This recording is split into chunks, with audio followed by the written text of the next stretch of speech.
अक्षरमहं पुरुषोत्तम दासोस्मि।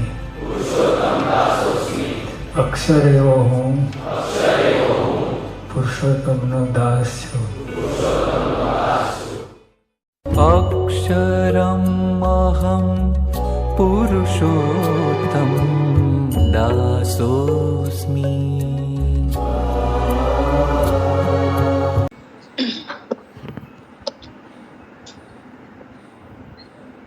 हम बार बार नारायण का नाम लेते हैं, लेकिन फिर भी कहीं ना कहीं वापस वो छूट जाता है मन से कि अभी प्रश्न आया तो मैं ही ये रिजॉल्व कर देती हूँ। तो ये जो मैं है वो हटता नहीं है हमारे सामने से, मन से हटता नहीं है, और उसके पीछे फिर पूरा हमारा तर्क वितर्क चालू हो जाता है। हर चीज में हम जजमेंट करते ही रहते हैं हर क्षण। अभी भी यहाँ पर मैं बोल रही हूँ तो भी कुछ ना कुछ मन में जजमेंट चालू हो जाता है। फिर उसके ऊपर हमारे विचार चालू होते हैं जजमेंट के बाद, और फिर हम हर चीज में तर्क वितर्क करते हैं। तो नारायण ने जब प्रश्न दिया है तो उसमें आपको कुछ सीख देने के लिए दिया है, लेकिन वो सीख लेने के बदले में हम लोग पूरा हमारा जो डायरेक्शन है सोच का वो अलग जगह पर लेके जाते हैं, और इसकी वजह से फिर हमें तकलीफ होती है क्योंकि हम स्वीकार नहीं कर पाते हैं।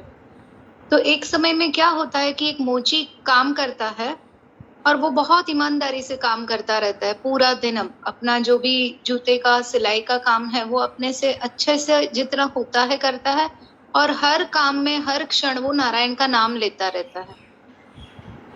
अभी रात को भगवान उसको सपने में आते हैं और बोलते हैं कि कल मैं तुझे दर्शन दूंगा, मैं तेरी दुकान पर आऊंगा। मोची की दुकान बहुत छोटी है तो वो सोचता है मैं नारायण मेरे यहाँ आ रहे हैं, मैं कैसे बिठाऊंगा, मेरे पास तो ना अच्छी जगह है ना ये है वो है, बहुत सारे मन में विचार चालू हो गए। और वो बहुत ही सच्चा और ईमानदार था।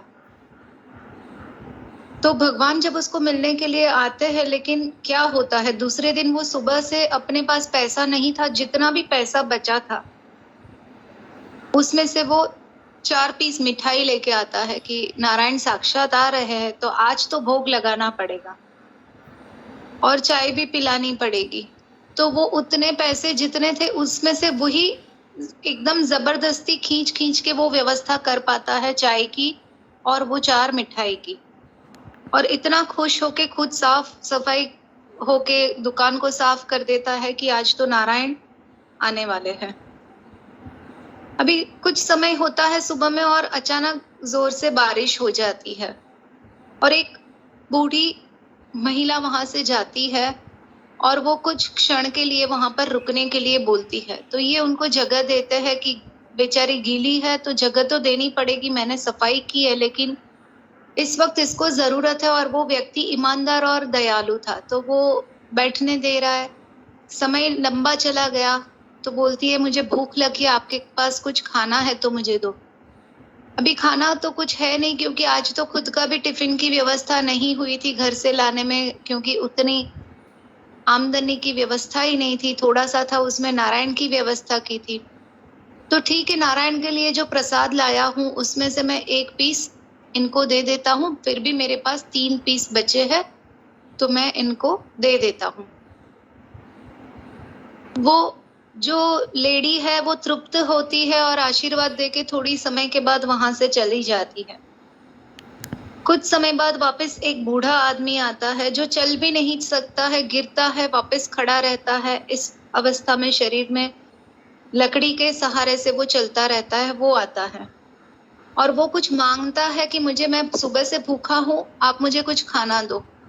अभी खाना वहां पर पड़ा है लेकिन दे नहीं सकता है क्योंकि वो तो प्रसाद के लिए है, लेकिन बहुत गिड़गिड़ाता है कि साहब बहुत भूख लगी है, कुछ खाना दे दो। दया के मारे वापस उसको 1 पीस दे देता है, अभी 2 पीस बचा है। वापस कोई तीसरा बच्चा रोता हुआ आता है, उसको देना पड़ता है, उसको दोनों बच्चे देते हैं। अभी ऐसे कर करके मिठाई खत्म हो गई और रात का समय हुआ, और उसकी जो एक आशा थी कि मैं आज नारायण को मिलूंगा और नारायण आएंगे, उसमें धीरज में धीरे धीरे सब्र का वो एंड आ गया। अभी वो वेट ही नहीं कर सकता था, तो इसके लिए अपने आत्मा के माध्यम से वो नारायण से झगड़ा करता है कि मैं गरीब हूँ, मेरी छोटी सी दुकान है, इसलिए आप नहीं आते हो, और मैंने पूरा दिन कुछ नहीं खाया आपकी वजह से, और मैंने उपवास किया कि नारायण आएंगे तो मैं उनको प्रसाद रखता हूँ, लेकिन आप पूरे दिन में इतनी हवामान की भी आगे पीछे हुई, बारिश आई, धूप आई, लेकिन आप नहीं आए, तो अभी मैं आपसे नाराज होता हूँ। और वो इतना विचलित हो जाता है कि आत्मा के माध्यम से बहुत रोता है और गिड़गिड़ाता है कि मेरी ऐसी कौन सी भूल है कि नारायण ने बोला और फिर वो नहीं आ रहे हैं मेरे पास, कि मैं ऐसी कौन सी मजबूरी में हूं कि वो मजबूरी की वजह से नारायण मेरे नजदीक नहीं आ रहे या मेरे सामने प्रकट नहीं हो रहे, और मैं इतना लाचार हूँ, इतना गरीब हूँ, इसके लिए नहीं आते हैं। तब आकाशवाणी होती है और वो बताता है कि मैं 3 बार आया लेकिन तूने मुझे पहचाना नहीं।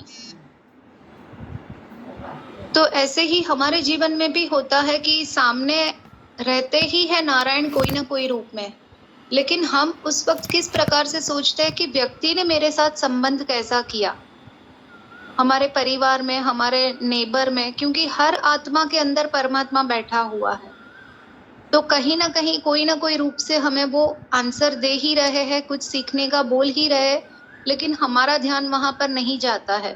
लेकिन उस व्यक्ति ने मेरे साथ किस प्रकार से व्यवहार किया है और मैं उससे किस प्रकार का व्यवहार करूं, ये गड़मथल में हमारा जीवन जा रहा है। अगर दूसरी मैं बात बताऊं तो एक साधु बैठते हैं गांव में, और वो गांव के बाहर जो एक मंदिर रहता है वहां पर ही अपनी तपस्या करते रहते हैं। एक दिन बाढ़ आई, बाढ़ इतनी आई कि पूरा गांव खाली करने आया। सब लोग ये साधु को बहुत मानते थे कि कितनी उनकी बड़ी तपस्या है। पानी अभी पेट तक आना शुरू हुआ, सब लोग बोले कि साधु जी आप भी वहां से निकल जाए, तो बोले नहीं, मुझे मेरे नारायण बचाने के लिए आएंगे। वहां से एक बूढ़ा आदमी जा रहा था कि लकड़ी के सहारे हम लोग बाहर निकल रहे, साधु जी आप भी आ जाइए, वो नहीं आया। ऐसे करके 3-4 लोग आते हैं उसको बचाने के लिए, लेकिन नहीं, मैं नहीं जा सकता हूँ क्योंकि अभी मुझे नारायण बचाने के लिए खुद आएंगे। इतनी पानी ऊपर तक गया कि अभी उसको झाड़ के ऊपर चढ़ना पड़ा, और फिर वो बोलता है कि हे नारायण आप मुझे क्यों नहीं यहाँ बचा रहे हो, जबकि मैंने तो जीवन में किसी भी प्रकार का किसी के साथ कोई व्यवहार ही नहीं किया है, मैं तो सिर्फ और सिर्फ तप कर रहा हूँ। तो बोला मैं 4 बार तुझे बचाने के लिए आया, लेकिन तू मेरा हाथ ही नहीं थाम रहा था, तो फिर मैं भी क्या करूं। तो तेरी उस वक्त का जो निर्णय है, सोच है, उसके लिए आज तुझे ये भुगतना पड़ रहा है। तो नारायण हमें हर क्षण ऐसे बचाने के लिए, सपोर्ट करने के लिए, सहयोग देने के लिए तैयार है।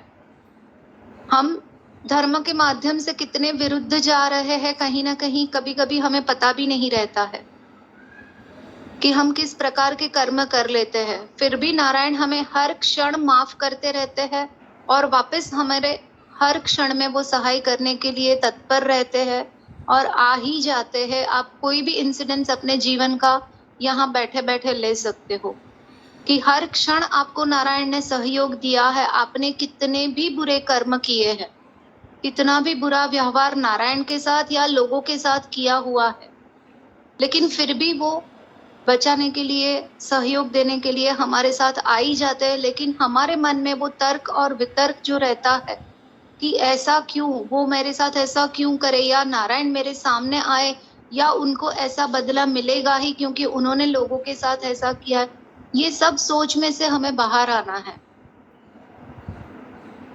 आपको ऐसा ही सोचना है कि मेरा जन्म आज हुआ है और आज ही से आपके ये संबंध सबसे शुरू हो रहे हैं, चाहे माता पिता के हो, पति पत्नी के हो, बच्चे का हो, ऑफिस का हो, जो भी संबंध है वो सब आज इसी क्षण से हमारे शुरू हुए हैं।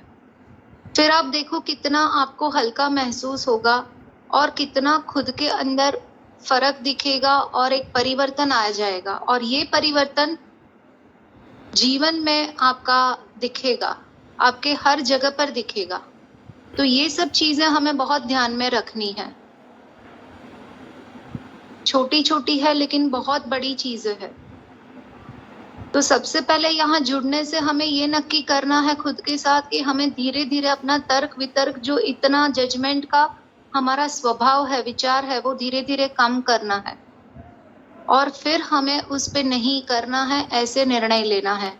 एक ही दिन में वो बंद नहीं होगा क्योंकि इतने सालों के हमारे विचारधारा, विचार करने की एक जो सिस्टम बॉडी में, माइंड में हो गई है, तो उससे हमें बदलाव लाना है। तो उसके लिए हमें खुद के ऊपर काम करना है, ना कि दूसरों के ऊपर। लेकिन हम सबसे पहले दूसरों के ऊपर काम का सोचते हैं, इसलिए हमारे संबंधों में भी अनबन हो जाती है।